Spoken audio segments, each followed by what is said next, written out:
로마서 1장 16절에서 17절까지의 말씀입니다. 신약 239쪽에 있습니다. 주여 감사합니다. 로마서 1장 16절, 17절 두 절의 말씀입니다.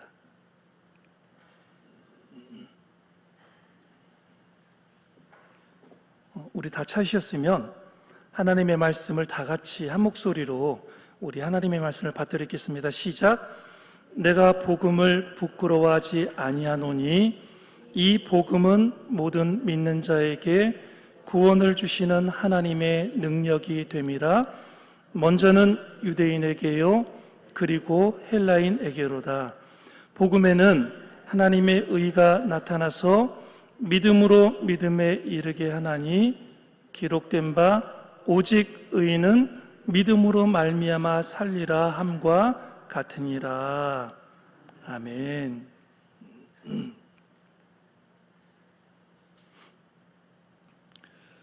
오늘 말씀은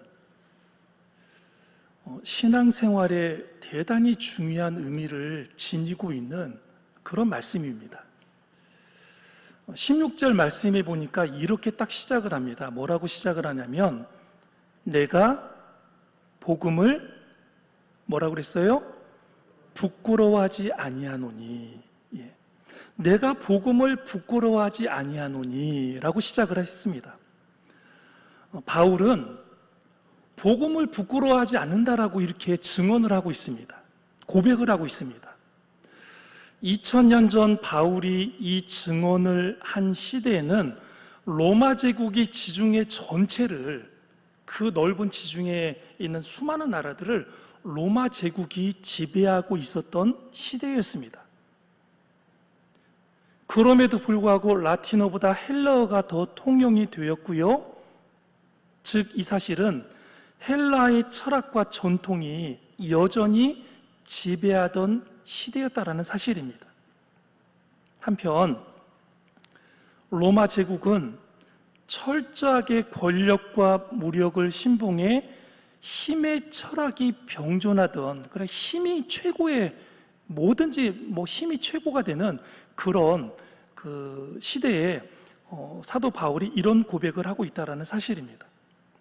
그런 가운데도 사도 바울이 주장한 복음, 곧 갈릴리라는 촌에서 살고 있던 예수라는 목수가 십자가에 못 박혀 죽고 다시 부활했다라는 이 사실은 그리 대단한 것이 아니었습니다. 갈릴리 촌에서 살았던 예수라는 사람이 십자가에서 죽었다라는 그 사실이 뭐가 그렇게 대단했을까라는 생각을 해보게 되는 대목입니다. 로마 제국이 추구하던 역사적이고도 철학적인 전통에 비추어 본다면 사람들에게 아주 허무맹랑한 이야기일 수도 있었습니다. 그러나 바울은 복음이 전혀 부끄럽지 않다고 당당하게 이야기를 해주고 있습니다. 오히려 그는 복음을 지금 자랑하고 있습니다. 왜 복음이 그의 자랑거리입니까? 바울은 두 가지의 이유를 들고 있습니다. 첫째, 복음은 구원을 주시는 하나님의 능력으로 히브리인이든 헬라인이든 누구든지 예수 그리스도를 믿기만 하면 구원받을 수 있기 때문입니다. 구원받는다는 것이 무엇입니까? 구원을 다른 말로 딱 바꿔본다면 무슨 말로 대체해 볼 수 있냐면 구원은 바로 자유입니다. 자유를 주는 거예요. 자유를. 예수 그리스도를 믿으면 어떤 자유를 얻게 되냐면 우리가 잘 알고 있지 않습니까? 무엇으로부터 자유를 얻게 되냐면 죄로부터 자유를 얻게 됩니다. 죄로부터. 우리 모든 죄가 다 없어지는 죄로부터 자유를 얻게 됩니다. 그리고 하나님이 마지막 날에 심판을 하시는데 그 심판으로부터 무엇을 얻게 됩니까? 자유를 얻게 됩니다. 그리고 죽음으로부터 무엇을 얻게 됩니까? 자유를 얻게 됩니다. 이렇게 구원을 다른 말로 하면 자유인데 이 자유는 죄로부터 자유, 심판으로부터 자유, 죽음으로부터 자유가 주어진다라는 사실입니다. 둘째, 17절에서 복음에는 하나님의 의가 나타나서 믿음으로 믿음에 이르게 하나니 기록된 바 뭐라고 그랬습니까? 오직 의인은 믿음으로 말미암아 살리라 함과 같으니라라고 그렇게 증언을 하고 있습니다. 이 공동번역 성경에서 보니까 16절, 17절을 이렇게 공동번역이 번역을 하고 있습니다. 제가 읽어드릴게요. 나는 그 복음을 부끄럽게 여기지 않습니다. 복음은 먼저 유대인들에게 그리고 이방인들에게까지 믿는 사람이면 누구에게나 구원을 가져다 주시는 하나님의 능력입니다. 복음은 하나님께서 인간을 당신과 올바른 관계를 놓아주시는 길을 보여주십니다. 인간은 오직 믿음을 통해서 하나님과 올바른 관계를 가지게 됩니다. 아멘. 인간은 오직 무엇을 통해서 하나님과 올바른 관계를 가지게 된다고요? 믿음을 통해서 하나님과 올바른 관계를 가지게 된다라고 말씀을 해주고 있습니다. 성경 여러 곳에서도요, 믿음을 통해서 하나님과 올바른 관계를 가지게 된 사람은 살 수 있을 것이다라고 우리들에게 말씀을 해주고 있습니다. 그러니까 오직 믿음을 통해서 누구하고 올바른 관계예요? 하나님하고 올바른 관계를 가진 사람만 어떻게 된다고요? 살 것이다라는 거예요. 살 것이다라는 거예요. 복음에는 하나님의 의가 나타난다고 했는데요, 하나님의 의는 무엇입니까? 우리로 하여금 하나님과 바른 관계를 맺을 수 있게 해주는 것입니다. 사실 의인 이외에는 하나님 앞에 설 수 있는 사람이 있습니까? 없습니까? 없습니다. 없습니다. 하나님은 완전 무결하신 분이시기 때문에 의인이 아니라면 그 어느 누구도 하나님 앞에 설 수 없습니다. 죄의 모습을 조금이라도 가지고 있는 사람이 하나님 앞에 선다라는 것은 서자마자 바로 무엇을 의미하는 거예요? 죽음을 의미하는 거예요. 죽음을 의미하는 거예요. 우리는 예외 없이 모두 죄인으로서 하나님 앞에 서면 죽을 수밖에 없는 존재들입니다. 그러나 이제 이 다음이 중요한 거죠. 그러나 누구를 믿으면은요? 예수 그리스도를 믿으면, 여기서부터 달라지는 거예요. 여기서부터요. 예수 그리스도를 믿으면 죄인임에도 불구하고 하나님 앞에 설 수 있게 됩니다.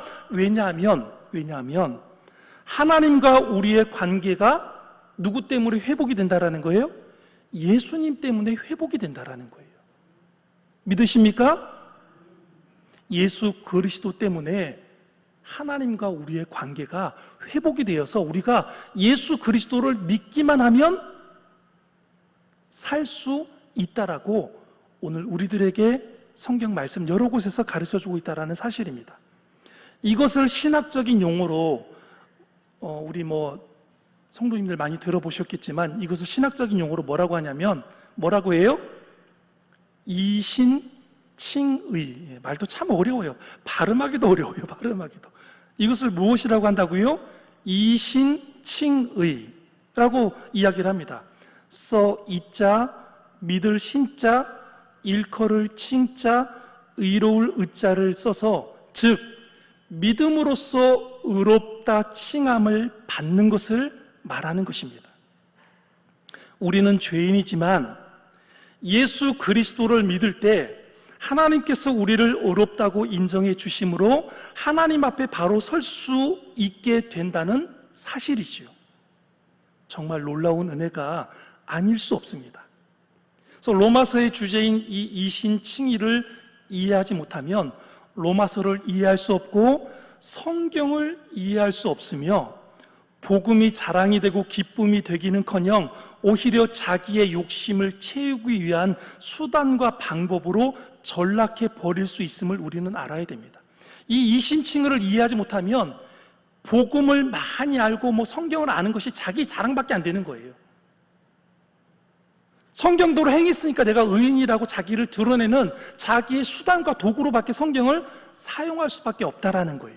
그런데 이 이신칭의를 알면 믿음 위에는 우리에게 아무것도 아니라는 것을 말씀해주고 있기 때문에 오직 믿음으로만 우리가 하나님 앞에 설 수 있다는 이 사실을 알게 되는 사람은요, 겸손해질 수밖에 없다라는 사실입니다. 그래서 이신칭의를 깨닫는 것이 대단히 중요합니다. 우리가 믿음으로 말미암아 칭함 받는 것이 무엇인지 정확하게 인식하기 위해서는 나라는 인간 존재에 대한 인식이 무엇보다 우리가 잘 깨달아 알아야 됩니다. 도대체 나는 누구인가? 내가 누구인가? 예. 여러분은 누구십니까? 여기 앉아 계신 여러분은 누구십니까? 도대체 이렇게 물었더니 나는 압니다 라고 대답을 한다면, 예, 요즘 그러죠. 사람들이 내가 누구야? 나는 나지, 이렇게 대답하는 사람들이 요즘 많이 있는데, 우리는 내가 누구인지를 잘 알아야 돼요. 누구인지를 내가 누구인가부터 생각해 보아야 된다는 말씀인데요, 만약 내가 나 스스로 의를 이룰 수 있다면, 내 스스로 의를 이룰 수 있다면 나에게는 더 이상 복음이 필요 없어요. 내 혼자 막 내가 너무나 완결무결해서 그냥 하나님께서 성경에 써주신 그냥 그 2만 가지가 넘는 모든 율법을 내가 다 지킬 수 있다, 나는 너무나 완벽하다, 그러면 복음이 필요 없어요. 예. 혼자 힘으로 하나님 앞에 설 수 있기 때문입니다. 하지만 스스로 구원을 이룰 수 있을 정도로 자신에게 의가 있습니까? 있어요, 없어요? 없어요. 뭐 물어보나 마나 아니겠습니까? 물어보나 마나지요. 스스로 자기가 드러낼 수 있는 그런 의가 없다라는 거라고 단죄하고 있냐면, 모든 사람은 다 뭐라고 그랬어요? 죄인이라고, 죄인. 이 세상에 있는 모든 사람은 다 죄인이라고 성경이 단죄하고 있어요. 로마서 3장 10절에 못을 딱 박았어요. 로마서 3장 10절에 뭐라고 기록되어 있었습니까? 의인은 없나니? 잘 알잖아요. 그 뒤에 한 사람도 없대. 한 사람만이라도 있었으면 좋겠는데, 의인은 없나니? 한 사람도 없다라고 로마서 3장 10절에 기록을 해주고 있습니다. 그러면 누군가는 자신이 왜 죄인이냐고 반발할 수 있습니다. 내가 왜 죄인이야? 우리가 이제 오늘도 전도대가 이렇게 전도하시는 권사님들 나오셔서 오늘 담임 목사님이 막 뜨겁게 찬양, 우리 목사님 상당히 뜨거우시더라고요. 뜨겁게 찬양하시고 기도 인도해 주시고 축복해 주시고 막 구호 외치고 딱 파송하시고, 목사님도 가방 딱, 예, 저는 안 나갔지만 담임 목사님 나갔다 오셨는데, 예, 다 가방 드시고 전도 나갔다 오시더라고요. 근데 우리가 전도를 하다 보면 그런 사람들을 종종 만나요. 우리는 다 죄인입니다. 예수 그리스도를 믿어야지만이 구원받을 수 있어요. 그러면 어떤 사람은 화를 버럭 내요. 내가 왜 죄인이야? 나는 죄 지은 적이 없어. 화를 내는 사람들이 있어요. 화를 내는 사람들이요.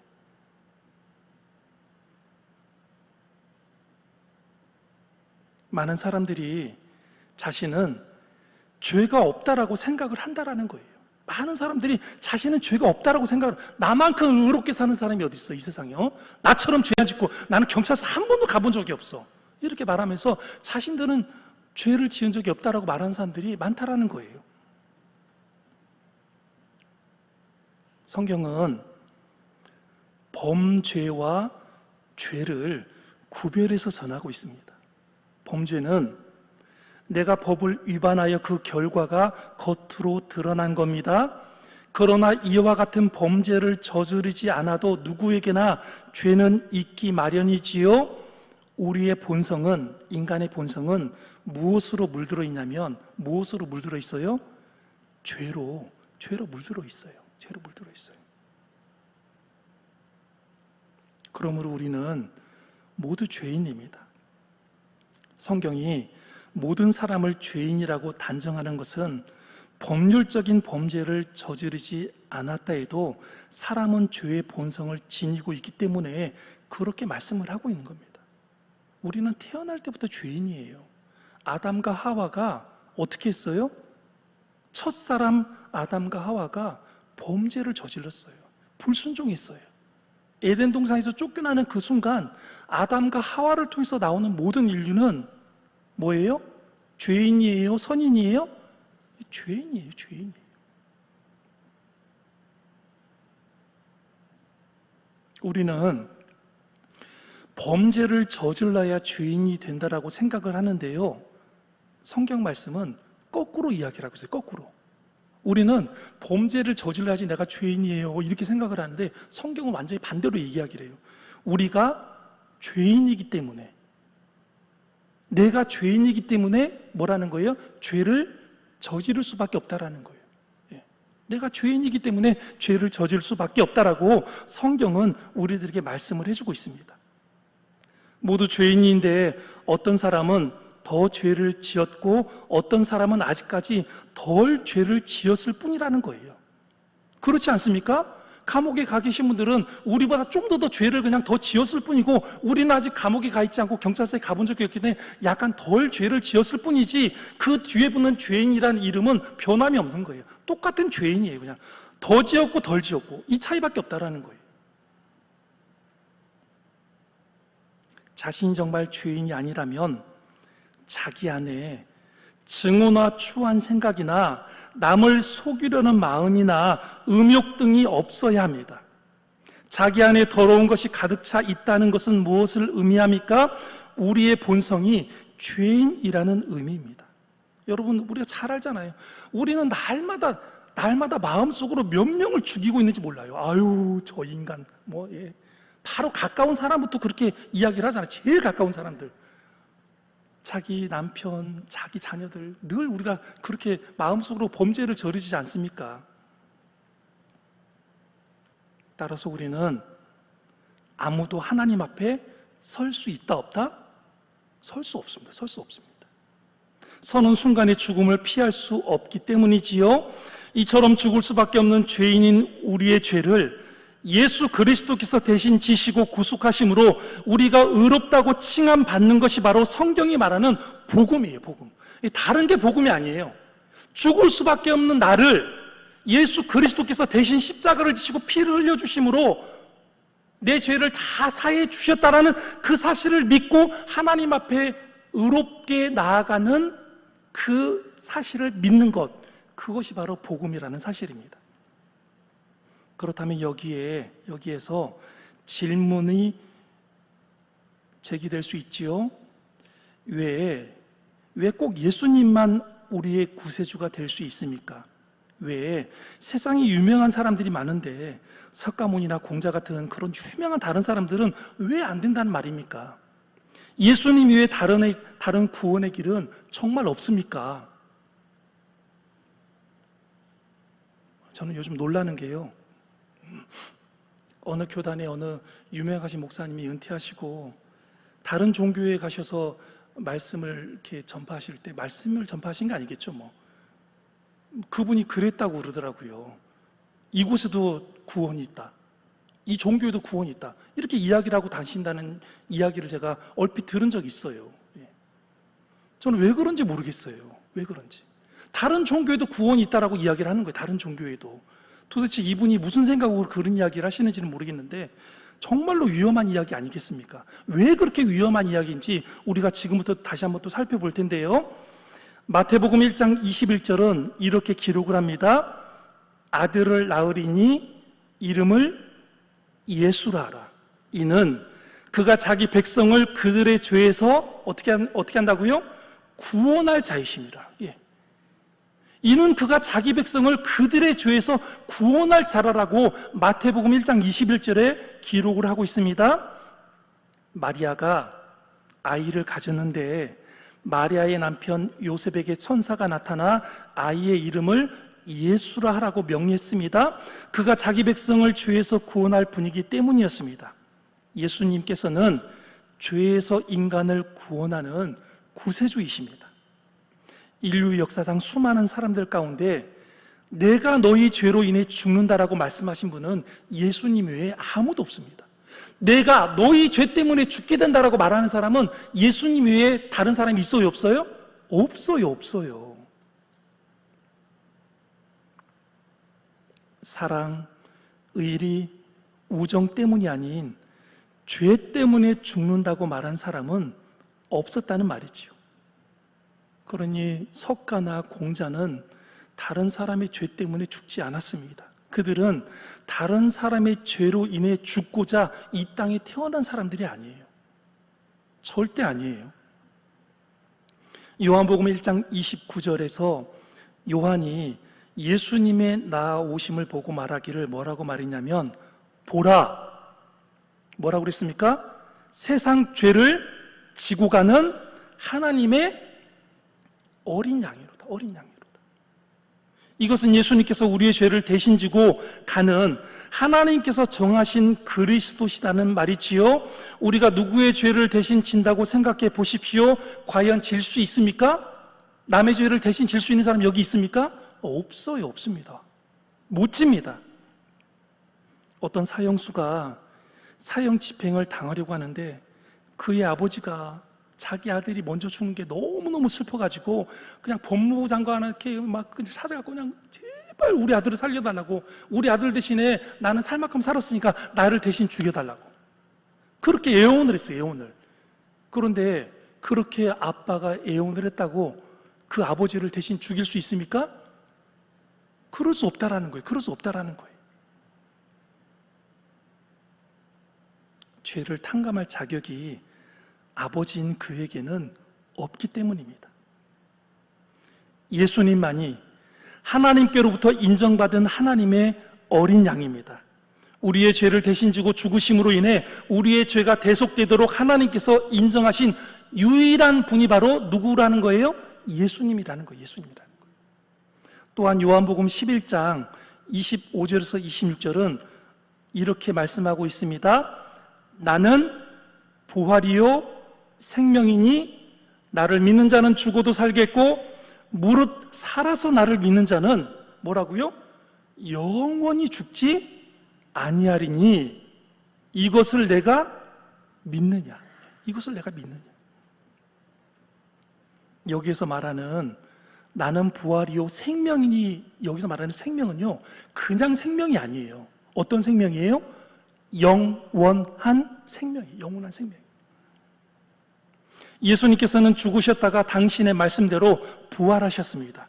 그리고 지금까지 살아계시고 영원히 존재하십니다. 그렇기 때문에 예수님만이 우리의 영생의 길로, 우리를 영생의 길로 인도하실 수 있습니다. 석가나 공자는 이 세상에 빛을 비추는 존경할 만한 그런 아주 훌륭한 삶을 살았지만 죽음을 깨뜨리고 부활하는 역사는 절대로 이루지 못했습니다. 오늘날 그들에게는 거대한 무덤이 남아있지만 예수 그리스도는 무덤이 있습니까? 없습니까? 무덤이 없습니다. 비어있어요. 비어있어요. 예수님의 무덤은 없습니다. 화장해서 재가 되거나 무덤 속에서 그 시체가 썩어버린 유한한 존재가 우리에게 영생을 줄 수 있겠습니까? 없습니다. 없습니다. 예수께서 부활하신 것이 왜 중요합니까? 예수님이 부활하신 것이 왜 중요하느냐? 주님께서 부활하심으로 그분이 하신 모든 말씀이 오늘날까지 효력이 있다라는 거예요. 여러분, 약속한 사람이 어떤 약속을 했는데 그 사람이 죽었어요. 그럼 그 약속이 유효해요? 무효해요? 그 약속은 더 이상 유효하지 않아요. 왜? 약속한 사람이 죽고 없는데 어떤 약속을 지킬 수가 있겠어요? 사람이 죽으면 그 약속은 아무런 의미가 없어집니다. 예수님께서는 오늘도 살아계시기 때문에 그분의 말씀이 오늘도 유효하다라는 말씀입니다. 이 세상에서 죽음을 맞이했던 수많은 사람 가운데 다시 몸으로 부활하고 영원한 생명 속에 있는 분은 예수 그리스도밖에 없다라는 사실을 믿으시길 바랍니다. 마태복음 1장 23절은 이렇게 기록하고 있습니다. 보라, 처녀가 잉태하여 아들을 낳을 것이요 그의 이름은 임마누엘이라 하리라 하셨으니 이를 번역한즉 하나님이 우리와 함께 계시다. 임마누엘의 뜻이 뭐라고요? 하나님이 우리와 함께 계시다. 예수님께서는 곧 하나님이십니다. 예수님이 왜 이 땅에 오셨냐면 하나님이 우리와 함께 하신 것을 직접 보여주기 위해서 오신 거예요. 달려오신 게 아니에요. 예수님이 이 땅에 태어나셨다? 그것은 하나님께서 우리와 함께 하시다는 것을 하나님께서 직접 우리의 눈으로 확인하라고 이 땅에 보내주신 거예요. 믿으십니까? 예수님께서는 하나님의 아들이시기 때문에 하나님이십니다. 하나님. 예수님의 속성이 하나님이시라는 말씀입니다. 왜? 예수님은 하나님의 아들이에요. 하나님의 아들이기 때문에 하나님이라는 거예요. 여러분 이해가 되시는지 모르겠는데 사람에게서 태어난 사람의 아들을 가리켜서 뭐라 그래요? 사람이라고 해요. 사람에서 태어난 자녀를 짐승이라고 말하는 사람은 없잖아요. 짐승이 나왔는데 이렇게 말하지 않잖아요. 예수님은 하나님으로부터 나왔기 때문에 하나님이라는 거예요. 무슨 말인지 이해가 조금 되시는지 모르겠어요. 예수님의 속성이 그렇기 때문입니다. 그러면 왜 예수님께서 하나님이신 것이 중요합니까? 예수님께서는 내 속마음과 모든 아픔을 이해하시는 참 인간이십니다. 동시에 참 하나님이시기에 내 모든 삶의 문제를 도우실 수 있습니다. 이 도우심은 일시적인 것이 아니라 영원한 도우심입니다. 어떤 도우심이라고요? 영원한 도우심이에요. 우리가 이 땅에 태어나서 하나님을 만나는 그날까지, 죽음에 이르는 그날까지 변함없이 영원토록 누구를 도우신다는 거예요? 나를 도우신다라는 거예요. 또 나의 죄를 대신하여 속죄해 주실 수 있습니다. 그래서 인간으로 와서 인간으로만 살다가 간 그런 석가나 공자는 우리의 구세주가 될 수 없다는 것을 우리는 분명히 알아야 합니다. 세상 모든 종교에 구원이 있는 것이 아님을 우리는 분명히 확인할 수 있는 대목이 성경 여러 곳에서 나오고 있습니다. 이제 우리에게 한 가지 질문이 더 생기게 되지요. 하나님이신 예수님께서 왜 꼭 다른 것도 아니고 왜 꼭 십자가에서 그렇게 찢겨 돌아가셔야 했는지, 왜 그렇게 처참하게 피를 흘리시면서 돌아가셔야 했는지, 그것에 대한 의문이 또 생기지 않겠습니까? 왜 그렇게 돌아가셔야, 뭐 다르게 좀 좋게 좀 아름답게 돌아가실 수도 있는데 왜 그렇게 돌아가셔야 했는가? 이 물음에 대한 답을 이해하려면 먼저 우리는 유월절을 이해해야 합니다. 이스라엘 백성들이 출애굽하기 전날, 애굽 땅에서 430년을 살았죠. 여러분 430년을요 날마다 하루도 쉬지 못하고 벽돌을 구웠다고 생각을 해보세요. 이집트에 가보면 그 피라미드들이 다 대부분 누가 세운 건지 아시죠? 누가 세웠어요? 이스라엘 백성들이 애굽 땅에서 종으로 있을 때 거의 많은 피라미드를 세워놓은 거예요. 그분들이 세워놓은 거예요. 그분들이. 그래 얼마나 힘들었겠습니까? 얼마나. 430년 종살이하던 그 사람들이 출애굽을 하기 전날 하나님께서 사람이든 짐승이든 뭐라고 그랬어요? 애굽 땅에 있는 처음 난 것을 죽이기로 작정을 하셨다라고 말씀을 하셨습니다. 하지만 이스라엘 백성에게는 너희는 양을 잡아 그 피를 문설주와 임방에 바르라. 그러면 내가 그 피를 보고 그 집을 뛰어 넘어갈 것이다. 이렇게 말씀을 하셨습니다. 그래서 이 유월절이라는 뜻은 뭐냐면 뛰어 넘어가다라는 뜻이에요. 뛰어 넘어가다. 하나님께서 그 어린 양의 피로 문설주와 임방에 바른 그 집은 어떤 일이 있어도, 어떤 사람이 그 집에 있어도 절대로 죽이지 않냐고 넘어가겠다라는 거예요. 넘어가겠다라는 거예요. 영어로는 패스오버입니다. 그 집안의 사람들은 죽임을 당하지 않았습니다. 그 유월절 피가 구약에서 제사의 모형이 되었습니다. 제사의 모형. 그 구약시대 때 드려지는 제사를 보면 그것이 모형이 되어서 제사를 그렇게 드렸지요. 인간이 죄를 지으면 하나님 앞에서 생명을 부지할 수 없었습니다. 죄를 지으면요 반드시 그 죄로 회개했어야 되는데 어떻게 회개를 했냐? 구약시대 때 잘 아시잖아요. 어떻게 회개를 했어요? 하나님께 자신을 대신하여서 무엇을 데리고 왔어요? 짐승을 제물로 잡아서 바쳤습니다. 그리고 짐승을 잡기 전에 짐승의 머리 위에, 직접 죄를 지은 사람이 짐승의 머리 위에 손을 얹고 기도하죠. 하나님, 제가 이런 죄를 지었습니다. 제가 죽을 수밖에 없지만 저의 죄값을 이 짐승에게 전가하니 이 짐승을 받아주세요. 그리고 저의 죄를 용서해 주세요 하고 그 짐승에게 손을 얹어 기도하고, 그리고 그 짐승을 잡아서 피를 받아가지고 뿌려가지고 자기의 죄를 용서함을 받았던 그 제사의 기원이 됐다라는 말씀입니다. 그러면 하나님께서 그 피를 보시고 그 사람의 죄를 어떻게 하셨습니까? 용서해 주셨습니다. 그러나 구약에 나타난 모든 제사는 온전할 수 없었지요.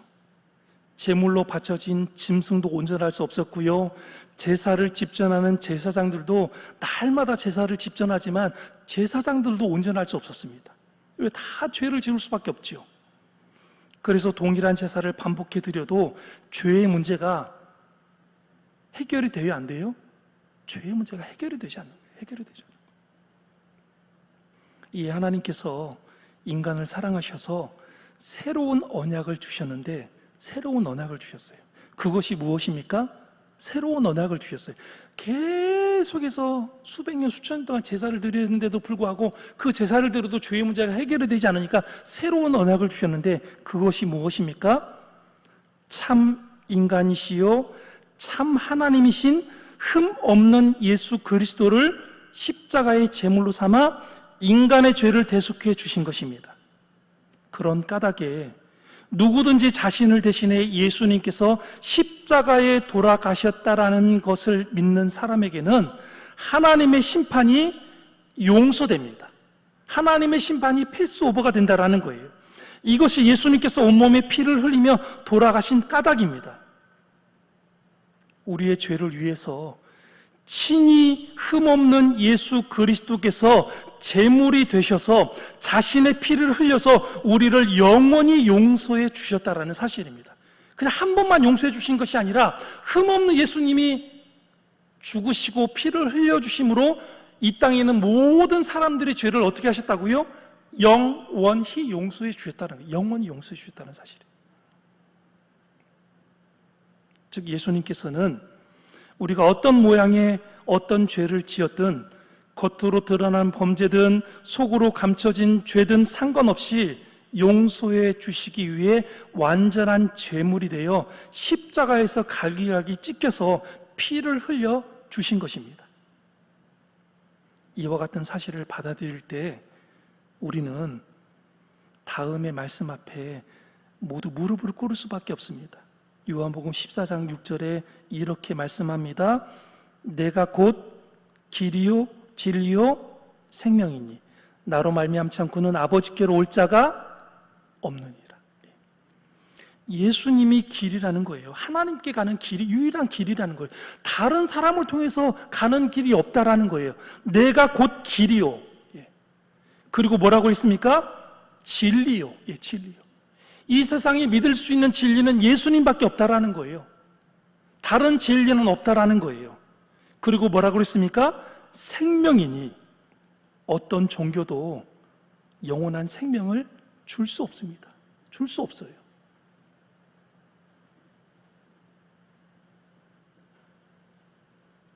사도행전 4장 12절에 이렇게 기록하고 있습니다.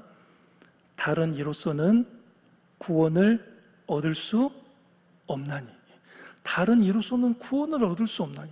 여러분, 이게 얼마나 중요한 말인지 몰라요. 흔들리지 않아야 돼요. 저희들은요 절대로 흔들릴 수 없어요. 종교다원주의가 판을 치는 이 세상에서 이게 산을 올라가는 길이 말이야 어떻게 한 길밖에 없어, 그 말도 안 되는 소리를 하고 있어. 기독교가 말이야 그런 종교야. 아주 못된 놈의 종교들이라고. 지네들이 발견한 그 길만 구원이 있다고 그러고 산 정상에 올라간다고 말하는 그 놈의 종교들, 다 그 기독교는 다 못된 종교들이라고. 산이 올라가는 게 어떻게 한 개야? 뭐 산에 올라간 게 수십 개지. 다른 종교도 다 구원이 있는 거지. 이렇게 말하면서요 다른 종교도 다 구원이 있다라고 얘기를 해요. 못된 사람들이에요. 하지만 사도행전 4장 12절에 뭐라고 말씀하셨습니까?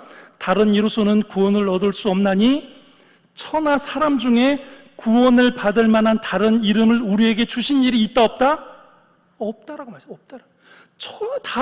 천하 구원을 받는 천하 사람 중에 구원을 받는 만한 다른 이름을 주신 적이 없대요. 주신 적이요.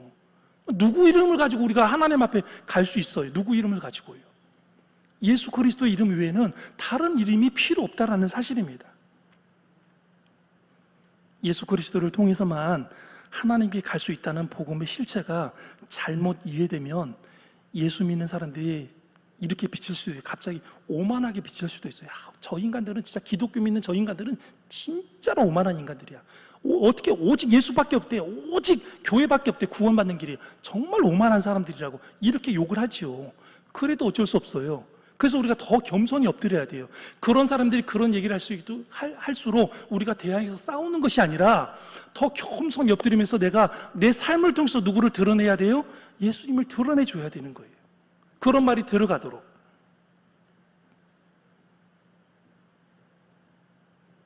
우리가 나라는 인간의 실체를 제대로 이해하고 예수 그리스도께서 어떻게 우리의 구원자가 되셨는지를 바로 인식한다면 복음이 그야말로 복된 소식일 수밖에 없음을 깨닫게 된다는 사실입니다. 왜냐하면 나 같은 죄인이 예수 그리스도로 말미암아 새로운 생명을 얻었다는 것, 내가 믿음으로 말미암아 의로운 사람으로 하나님 앞에 설 수 있다는 것보다 놀라운 일은 없기 때문입니다. 그러니 오만하게 비친다라고 얘기하는 그 사람들에게 이렇게 조용히 잘 풀어서 이야기를 해줄 필요가 있다는 거예요. 그분은 우리의 죄를 대신 지고 돌아가심으로 우리에게 새 생명을 주시고 우리가 그분을 믿을 때 모든 죄를 용서해 주시며 우리를 의롭게 만들어 주십니다. 이 사실을 바로 깨달으면 복음을 대하는 우리의 자세가 달라지게 된다는 사실입니다. 로마서 12장 1절에 이렇게 말씀하고 있습니다. 내가 하나님의 모든 자비하심으로 너희를 권하노니 너희 몸을 하나님이 기뻐하시는 뭐라고 그랬어요? 거룩한 산 제물로 드리라. 이는 너희가 드릴 어떤 예배라는 거예요? 영적 예배니라. 영적 예배니라.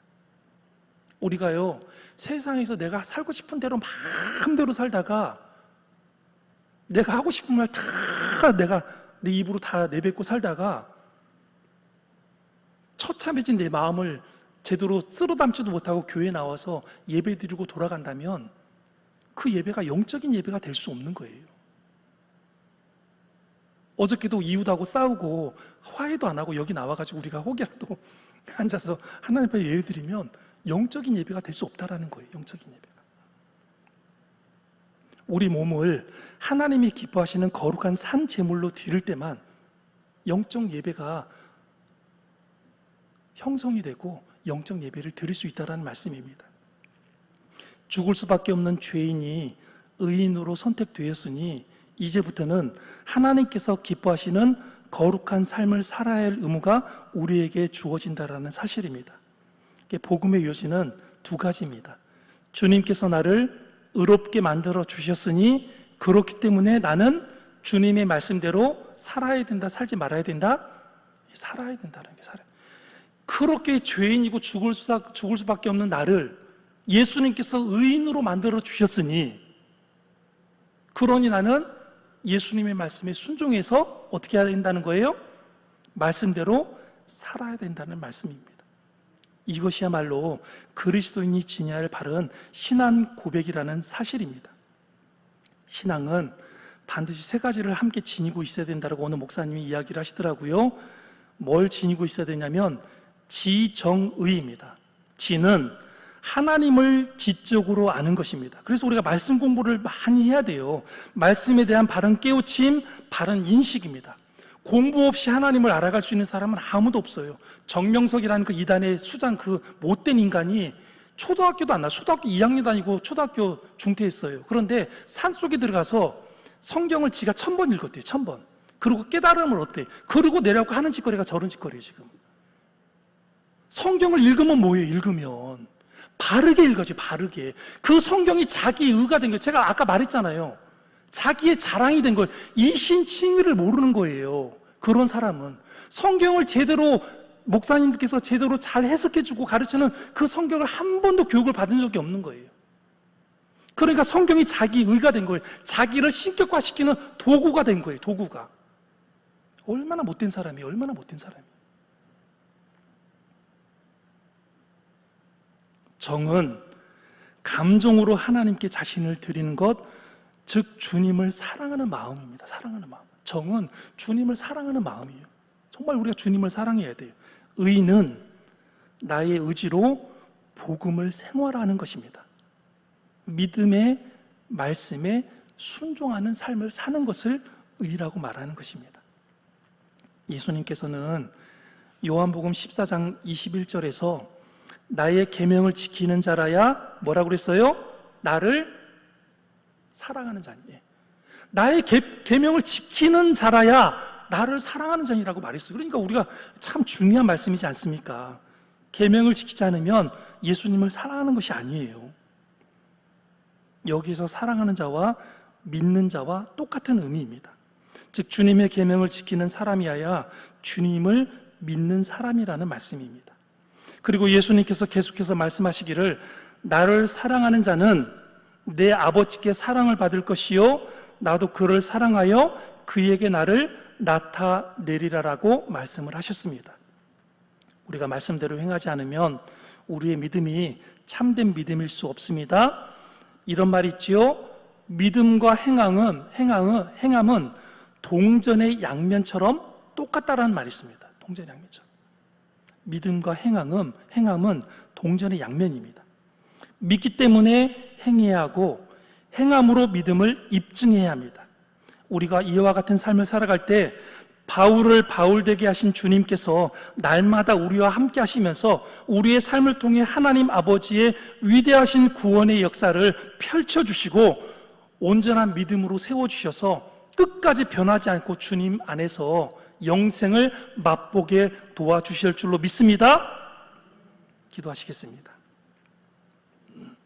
사랑이 많으신 하나님, 오늘 이 귀한 두 절의 말씀을 통해서 참으로 귀한 진리를 깨닫게 됩니다. 이 세상에 구원을 얻을 만한 다른 이름을 우리에게 주신 일이 없습니다. 예수님만이 우리의 구원이시요 예수님이 우리를 위해서 이 땅에 오셨고 나의 죄를 위해서 십자가에서 피를 흘려주셨고 나의 모든 죄를 영원히 사해 주셨습니다. 이 사실을 믿는 사람만 하나님께서는 살게 해 주시겠다라고 말씀을 하셨습니다. 우리가 복음을 바르게 깨달아 알아갈 수 있도록 도와주시고 로마서 말씀을 통해서 우리의 신앙을 바르게 다시 한번 정립할 수 있도록 은혜를 베풀어 주옵소서. 예수 그리스도 이름으로 기도합니다.